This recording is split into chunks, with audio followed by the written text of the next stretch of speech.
Дараагийн мэдээ. Улаанбаатар хотын агаарын бохирдлын 80 орчим хувь нь гэр хорооллоос үүдэлтэй гэсэн судалгаа гарсан. Тодорхойлбол гэр хороололд 163 мянган яндан байгаа агаарын бохирдлыг голлон үүсгэж байна. За иймээс хүүтний улирал эхлэхээс өмнө дулааны алдагдaltaй байшингуудыг дулаалгах шаардлага үүсжээ.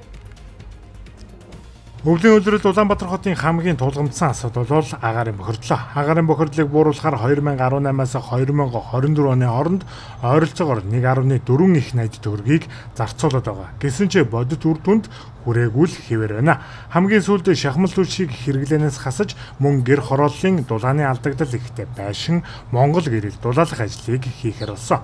Тэгвэл Чингэлтэй дүүргийн хувьд эхний ээлжинд 50 айлын байшинг дулаалгах ажлыг эхлүүлжээ. 107 метр квадрат. Тэгээд дээвэр болон цонх хаалгаараа дулаан алдагдaltaйсэн. Тэгээд одоо энэ 10 см-ийн хөөс хийснээр 50 хүртэл дулаан алдагдал буурна.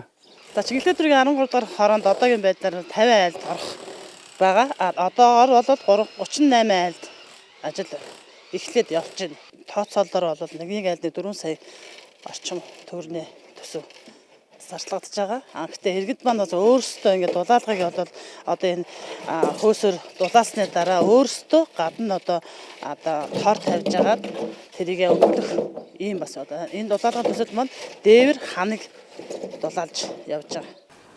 Улаанбаатар хотын агаарын бохирдлын 80 орчим хувь нь гэр хорооллын утаанаас үүдэлтэй. Ялангуяа ашиглалтын шаардлага хангахгүй болсон дулааны алдагдал ихтэй стандартын бус байшингуудыг халаахын тулд ихээхэн хэмжээний эрчим хүч, энергийг зарцуулж байна.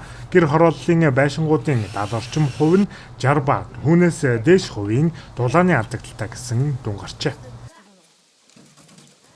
Энэ манайх бол ерөнхийдөө 38-ийн хантай байгаа. Тоос хаана. Тэгээ үйлдэл бол манайх цахилгааны нэмэгдэхээс өмнө бол 300 мянган төгрөг гардаг байсан цахилгааны мөнгө. Одоо яг цахилгааны нэмэгдснээс хойш 500 мянгаас 600 мянган хооронд гарч байна. Дулаан алдагдал тодорхой хэмжээ их байгаа гэж үзсэн. Тэгээд энэ дулаалга аянийхан өөрсдөө тооцоо хийж үзээд дулаалгах шаардлагатай байна гэсэн тийм дүгнэлтэн дөрөө дулаалга болсон. Нэг айлд байшингийн дээвэр агаар сэлгэлттэй ханын дулаалга хийснээр 50% эрчим хүчний хэмнэлт үүсэж тэр хэрээр түлш зарцуулалт буурч өрхийн эдийн засагт сайнаар нөлөөлнө хэмээн тооцоолсон байна. Мөн дотор гадар агаарын чанар сайжирч жилд 9.5 тонноор хүлэмжийн хийг бууруулах тооцооллыг хийсэн байна.